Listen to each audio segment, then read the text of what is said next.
Ah, the dreaded there's nothing good in the fridge. Laziness got the better of you, and it's either running to the ridiculously expensive convenience store down the road, or God forbid reach for that oh so tempting delivery app.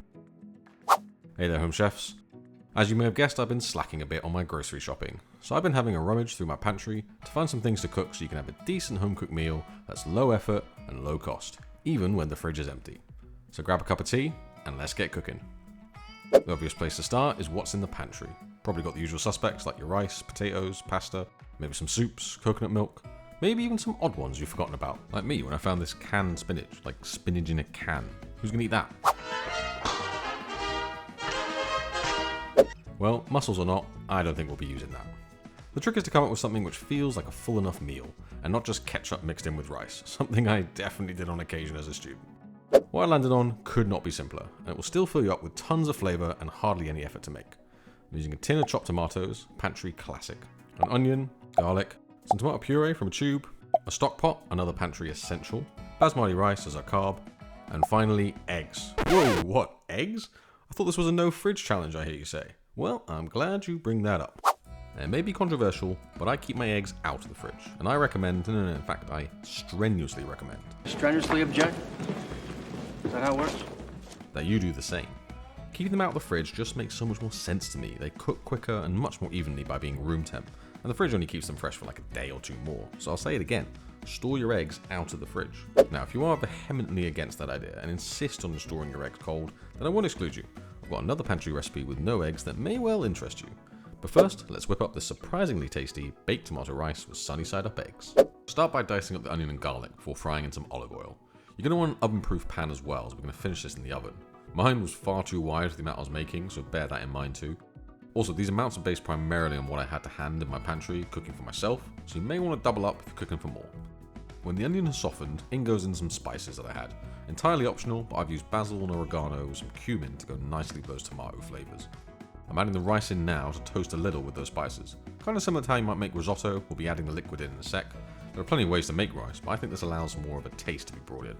When the rice and spices have toasted for a minute or so, we can chuck in the tomatoes, puree and vegetable stock. I definitely need to remember to cook rice more in stock. Don't get me wrong, fluffy, boiled or steamed rice and water is still great, but every now and then, some rice cooked in stock is a nice treat, you know what I mean? And we're going to let that simmer for a few minutes with a lid on to cook the rice about 80% of the way.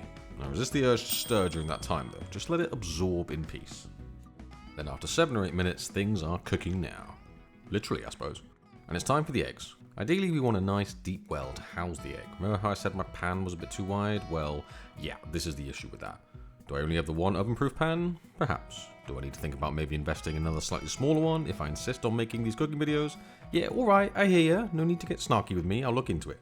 Until then though, the eggs will just have to make do in tiny wells. And of course small bricks. Alright, I'm on it. I'm buying one. Sorted. So, with the eggs dropped in, I've got the lid on to steam the eggs on both sides, and it's into the oven for 2 or 3 minutes to finish everything off. Out she comes, and we've got ourselves a sort of shakshuka-inspired baked rice dish with 100% pantry-only ingredients. With so few ingredients, I am genuinely quite surprised at how much flavour there is. The tomato rice is honestly something worth introducing into other dishes and recipes. The rice is nicely cooked, and a good base to be improved upon, I think. No need for any fancy plating, as we're just pantry cooking. Rice and eggs, done. So there you have it, a nice little dish for the next time there's nothing good in the fridge and you're in no mood to go shopping. Now I did promise a no egg option for those refusing to get on the eggs out the fridge train. For this I'm turning to the old reliable tin of tuna. It's just one of those things that always hangs about in the cupboard, doesn't it? And it just happens to be a great main ingredient for a non-fridge option. We're combining that with potato, sweet corn and cornflour to make these delicious tuna potato cakes that are fried in some oil for a tasty snack. Firstly, let's peel and chop the potatoes for mashing. There's no need to cut them up this small though. I think I've been making a lot of fries recently and muscle memory suddenly kicked in. So just chunks is fine and boil in water for 10 or 15 minutes until fork tender. Importantly, let them steam dry for quite a while. Moisture is going to really make these hard to shape and crisp up, so we need to get rid of as much of that as we can. If you've got the time, it may be better to actually bake potatoes to avoid the water entirely. Now moving on to the mixture then, in goes the potatoes, tuna and sweet corn. Oh, and one thing on the tuna. Bit of mayonnaise is always welcome with tuna, but not essential. If you don't have that in your pantry, it's fine. As it happens, I did have some. Now I normally make my own, but I did say this was a strictly no egg alternative, and I'm a man of my word. After that, add in enough corn flour so the mixture isn't too wet and sticky. I had no real frame of reference when making this, and I learnt the hard way. My first batch, I only added like a tablespoon in and they just would not hold their shape or crisp up at all in the pan. So to avoid that catastrophe, definitely add in a bit more. Now shake them into sort of hockey pucks and place in the fridge for at least half an hour to firm up for the fry. Now if we had some egg, we could coat these in breadcrumbs and deep fry them, and oh, I reckon that would also be incredible. But no Jeff, no eggs. So instead, a shallow fry is the order of the day. Pour in some oil to make a thin layer and get that really nice and hot. About 5 minutes for each side, got me these nice golden crusts, and that was all there was to it really. Stack them up on a plate and we've got a no fridge, no egg, delicious treat that is sure to get you out of a jam every now and then. Now if you do happen to have a few things still laying about in the fridge, both these dishes could easily be enhanced. As I said, breading the tuna cakes for one, adding grated cheese or a block in the middle as well, some more veg or chicken to the tomato rice. Be resourceful and experiment with what you got. Now in a pinch, there is no need to rely on takeout. Some of the simplest and tastiest meals are sitting right at home in your pantry.